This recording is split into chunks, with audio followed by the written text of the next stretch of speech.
Dan diagnosa awalnya adalah bahwa itu dikarenakan pasca operasi, katanya gitu ya. Tapi kok beda, ini sakit banget ini gitu loh.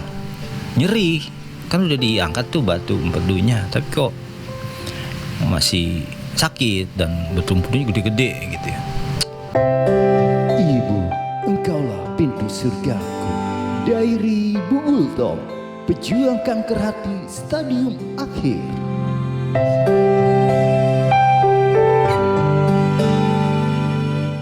Halo sobat-sobat The Jape Record. Jumpa bersama saya Jape Sitorus, owner dari Jape Record. Dan konten kali ini masih tentang pejuang kanker ya. Diary Ibu Gultom, pejuang kanker hati stadium akhir. Terima kasih buat teman-teman yang sudah berempati kepada Bu Gultom ya, yaitu nyokap gue ya, atau mama gue. Baik itu melalui komentar, masukannya, saran dan kritik, bahkan ada beberapa sahabat-sahabat The Jape Record yang mengirimkan bantuan. Terima kasih banget ya atas kepedulian kalian terhadap kondisi nyokap gue. Episode kali ini gue mau berbicara tentang masih tentang Bu Gultom. Mungkin ada yang bertanya-tanya, itu awalnya gimana Bu Gultom bisa mengidap kanker hati ya. Bahkan ada yang membanding-bandingkan ya dengan pejuang kanker hati yang lainnya, yang kok Bu Gultom kayaknya beda ya, kayak lebih parah gitu ya. Atau bahkan ada yang bilang, wah terlalu lebay itu kalau gitu doang, katanya gitu. Wah, sangat disayangkan sekali sampai ada yang berkomentar seperti itu ya. Meskipun komentarnya langsung gua hapus karena memang tidak bagus ya. Jadi gua akan bercerita bahwa Bu Gultom itu jauh sebelumnya, sekitaran tahun, kedengeran nggak Bu Gultom itu mulai mengigau ya, manggil-manggil bapaknya, yaitu opung gue yang notabene sudah di surga atau sudah meninggal ya. Nah, jauh dari tahun-tahun sebelumnya, kalau nggak salah tahun 2008, antara 2008 lah, 2007, 2008, 2009 itu Bu Gultom memang sudah mengalami sakit ya, sakit di bagian perut ya. Ia merasa perutnya itu sakit gitu ya. Nah, sakit perutnya ini beda gitu ya, bener-bener nyeri yang sangat-sangat teramat sakit, sehingga mengharuskan Bu Gultom untuk dibawa ke rumah sakit. Nah, gue singkat cerita ya. Kala itu diagnosanya bahwa ini Bu Gultom mengalami MAH ya. Jadi sakit MAH di perutnya. Ya bisa dibilang waktu itu wah sudah kronis seperti itu ya. Nah, berjalannya waktu, Bu Gultom sering sekali itu keluar masuk IGD ya. Acap kali masuk IGD langsung pulang 2-3 hari udah enakan, tapi kembali lagi sakit perutnya itu ia rasakan gitu ya. Sekitar tahun 2007, 2008, 2009 itu yang dimana kondisinya sakit banget ya. Pada saat itu belum ada BPJS ya. Nah, kondisi saat waktu itu kan belum ada BPJS dan FYI ya, so Inggris lah. Kita ini dari keluarga yang memang sederhana lah ya, sehingga biaya rumah sakit buat kami itu sangat bisa dibilang berat gitu ya. Ya harus ada pengeluaran lebih untuk Bu Gultom pada saat itu, sehingga ya memang sangat sulit kondisinya pada saat itu untuk berobat ya. Sedangkan hasil yang didapat tidak sesuai dengan ekspektasi, di mana sakitnya terus seperti itu, nyeri bolak-balik lagi, dikasih obat yang sama, sehingga gue singkat ceritanya sempat mengalami putus asa, dimana kita nggak percaya dengan dokter. Jadi bukan nggak percaya, tapi kita mencoba untuk mengambil berobat kepada jalur alternatif lagi. Pengobatan alternatif ya, jalur alternatif parah nih. Otak gue udah lagi nggak fokus karena mikirin nyokap ya.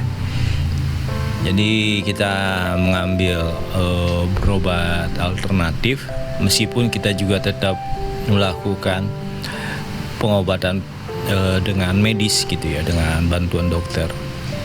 Hal itu terjadi karena obatnya ini juga dikasih, ya kan, sakit perutnya nggak total sembuhnya seperti itu. Nah, sekitar tahun berapa BPJS itu ada tuh pada saat pemerintahan Bapak Jokowi ya. Ketika BPJS ada dan kita mengurus, nah di situ terbantulah ya, karena tercover BPJS, sehingga kita pure itu berobat ke rumah sakit ya di sekitaran Bekasi. Nah, tahun 2000 kalau nggak salah 2012 atau 2014 lupa ya. Begitu juga yang terjadi di tahun tersebut, nyokap gua bolak-balik ke rumah sakit untuk mengobati perutnya yang diagnosa awal itu adalah MAH gitu ya, sakit perut atau sakit MAH yang biasa dialami orang pada kebanyakannya gitu ya. Tapi kok obatnya itu aja, sakitnya nggak hilang-hilang gitu ya. Nah, gue singkat cerita lagi, di tahun sekitar 2019 barulah ditemukan bahwa penyebab sakit perutnya Bu Gultom ini dikarenakan apa? Itu di Rumah Sakit Bella Bekasi, itu di USG, dan ternyata ada batu empedu ya. Di hasil USG menunjukkan bahwa ada batu empedu nih, dan ini batu empedunya nggak kecil-kecil, ini besar gitu ya, sehingga tidak memungkinkan untuk pengobatan di laser gitu. Nah, sebelumnya gua juga harus menginformasikan bahwa sebelum di Rumah Sakit Bella itu melakukan USG, sudah beberapa rumah sakit yang kita kunjungi untuk melakukan USG ya, yang di perut gitu ya. Itu nggak dapat gitu. Nih ada apa di perutnya? Itu di beberapa rumah sakit di sekitaran Bekasi itu yang ternama lah ya. Bahkan di Jakarta pun yang ternama tidak menemukan penyebab perut Bu Gultom itu terasa nyeri, sakit sekali. Nah, sekitaran 2019 ya, di bulan apa gue lupa. Nah, masih di tahun 2019 akhirnya diambillah tindakan untuk operasi pengangkatan batu empedu ya. Dan itu dilakukan dirujuk ke RSUD Bekasi gitu ya, 2019. Nah, setelah dilakukannya operasi pengangkatan batu empedu, ya katakanlah sebulan 2 bulan lah, atau berapa bulan lah, 3 bulan 4 bulan atau 5 bulan, wah ya sekitar 5 bulan lah, Bu Gultom mulai enakan perutnya gitu ya, mulai enakan perutnya. Tapi pasca sekitar lewat katakanlah sekitar 5 bulan lah ya, itu mulai kembali merasa sakit di bagian perutnya. 2019 di tahun yang sama ya. Udah mau awal-awal 2020 kalau nggak salah ya, dia mengalami kok balik lagi nih, sakit lagi nih perut gue katanya. Kita berobat lagi, dan diagnosa awalnya adalah bahwa itu dikarenakan pasca operasi katanya gitu ya. Tapi kok beda, ini sakit banget ini gitu loh, nyeri, kan udah diangkat tuh batu empedunya, tapi kok masih sakit, dan batu empedunya gede-gede gitu ya, gede-gede banget lah, buset deh, gunduk berapa biji, kalau salah 14 dah, ada sekitar 14 gitu, 14 atau 12 gitu ya. Sempat kita pengen menjadikan kenang-kenangan, tapi diomelin oleh tetua-tetua kita bahwa itu kan penyakit, buang aja gitu. Nah, pasca operasi itu sakit-sakitan, dan diagnosa awal bahwa itu efek dari operasinya gitu ya, belum normal gitu jahitannya. Mulai ada titik jenuh, minta dirujuk lah di rumah sakit besar lah ya, dan ternyata dianalisa bahwa ini mengarah ke ada benjolan di hati gitu ya. Lalu dirujuklah ke RSCM gitu ya. Nah, di sana ya tahulah kalau RSCM gitu kan, tes sana, tes ini, tes sana, tes ini, tes banyak lah di tesnya lah. Ya di tes hepatitis B. Oh ya, yang lucunya nih, satu yang keselip ada pasca operasi itu, Bu Gultom kan lagi-lagi harus masuk rumah sakit karena ngedrop gitu ya.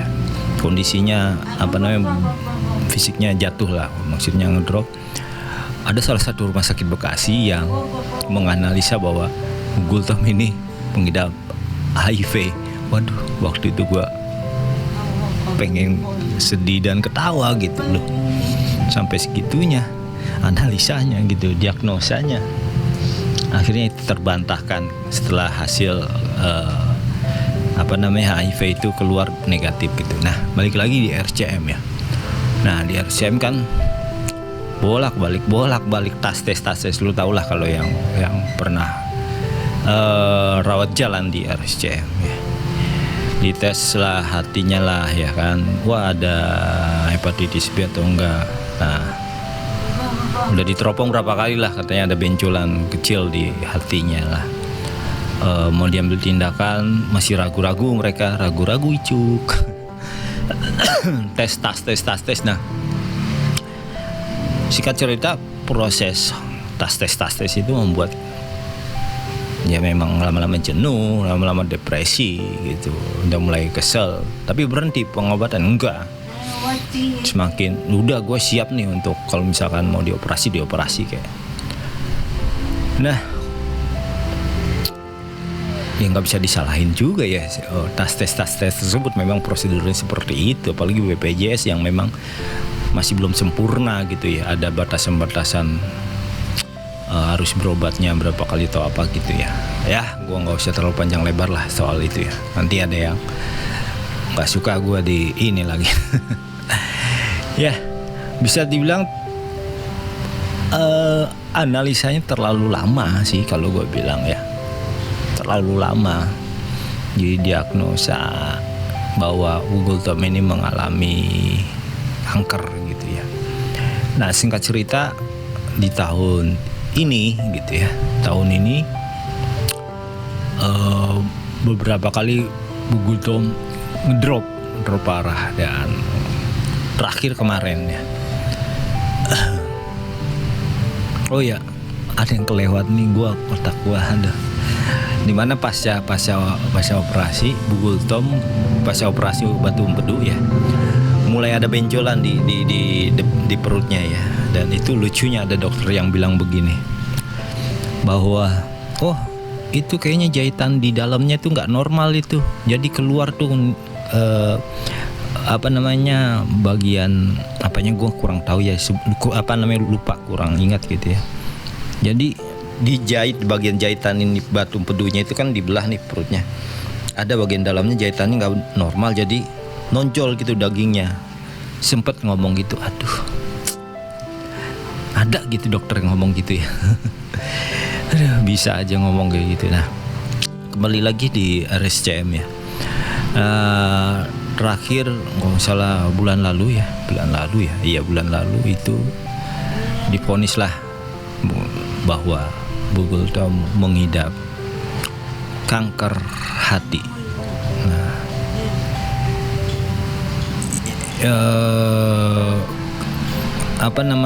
sempat mereka juga kaget juga kenapa ada benjolan di perut Bugultom dan semakin besar. Nah, sebelum mereka menyatakan Bugultom mengidap kanker hati gitu ya, mereka memastikan dulu nih benjolan apa. Ternyata benjolan tersebut adalah tumor ganas yang ada di jalur menuju kantung empedu. Seperti itu. Nah, yang membuat Bugultom berbeda dengan penderita kanker hati lainnya ialah adanya tumor ganas ya, yang besar, cukup besar ya, bukan cukup besar, memang besar banget ya. Kalau badan Bugultom sebenarnya sudah kurus kering ya. Kakinya ini bengkak nih ya, bengkak. Sebenarnya kalau nggak bengkak ini udah kurus kering ya. Nah, bagian perut ya, dari ulu hati ke bawah itu ke sampai kaki, pantat itu kok besar. Nah, besarnya itu karena benjolan di sekitar perut itu, benjolan si tumor ganas itu. Nah, kalau kaki bengkak dia karena peredaran darahnya kurang bagus gitu, kalau kata orang-orang gitulah, orang-orang pintar. Ya. Nah, itulah yang membuat beda kepada Bugultom, kepada penderita kanker hati lainnya. Bugultom itu ada tumor ganas ya di jalur menuju kantung empedu. Seperti itu. Nah, mungkin ada beberapa teman yang bertanya-tanya, kenapa nggak dioperasi, Bang? Nah, terakhir di RSCM kita family meeting ya, sebelum dilakukannya tindakan lebih lanjut lagi, dokter memberitahu nih kepada kami keluarganya bahwa sebenarnya penyakit Bugultom ini apa sih ya, finalnya ya. Dikasih tahulah bahwa Bugultom mengidap kanker hati stadium akhir, di mana sudah menyebar nih sel-sel kankernya. Bahkan di parunya juga ada benjolan katanya. Dan juga ada tumor ganas. Nah, ngebahas tentang tumor ganasnya ini, apakah bisa dilakukan operasi? Dokter mengatakan dikarenakan usianya yang sudah sepuh katanya, udah sepuh, 68 itu udah masuk lansia ya, 60 itu udah lansia. Ada berapa mungkin komentar, 68 belum tua, nenek gua, oma gua 93 bisa. Ada ya orang komentar gitu. Ada bos kalau yang komentar dia tim medis ya, gue makin geleng-geleng kepala lagi. 60 itu udah lansia ya. Jadi karena anak usia 68 tidak memungkinkan untuk dilakukannya operasi seperti itu. Tingkat resikonya sangat-sangat besar gitu. Lalu kemo gimana Bang? Nah, kemo pun dokter juga mengatakan bahwa kalau kemo dilakukan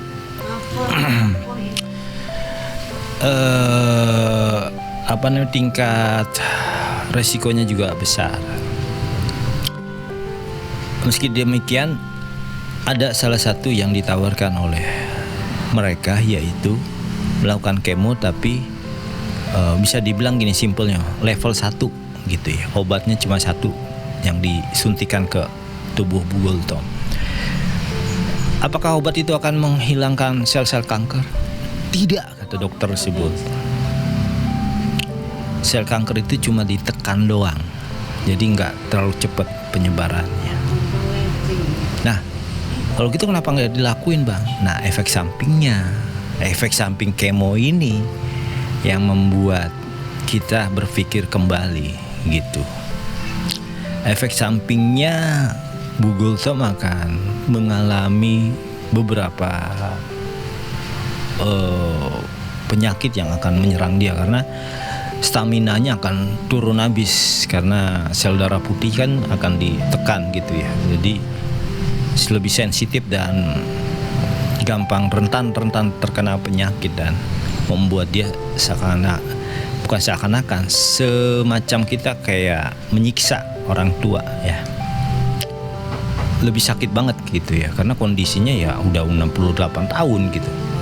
Bahkan selama dia di rumah sakit, tiap kali di rumah sakit dia itu nggak betah. Kenapa? Karena ya sudah mulai depresi, sudah merasa kok hidup gue kayak di penjara, di rumah sakit terus gitu.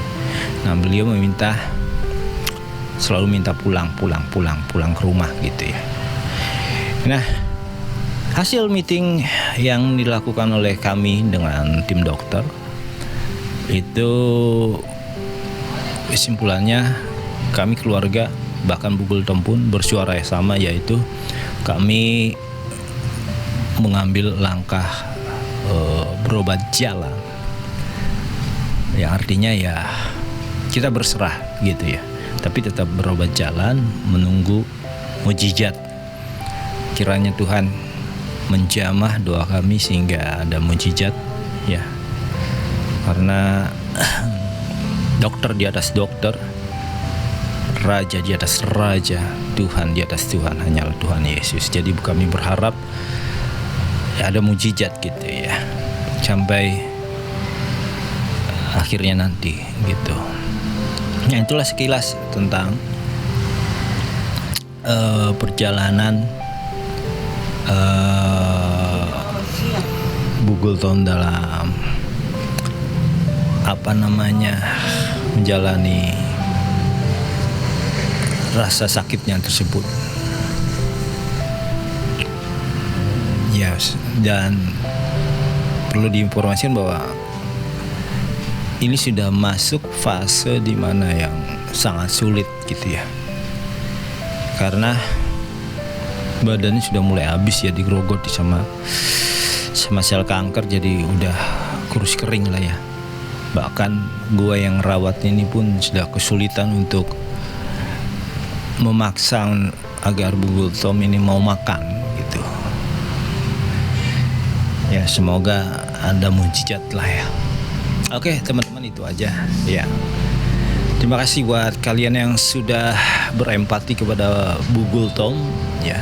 Salam sehat selalu, semoga teman-teman semua yang berempati diberikan rezeki berlimpah dan kesehatan dan usia yang panjang. Amin. Tuhan memberkati. Ibu, engkaulah pintu surgaku. Diary Bugul Tom, pejuang kanker hati stadium akhir.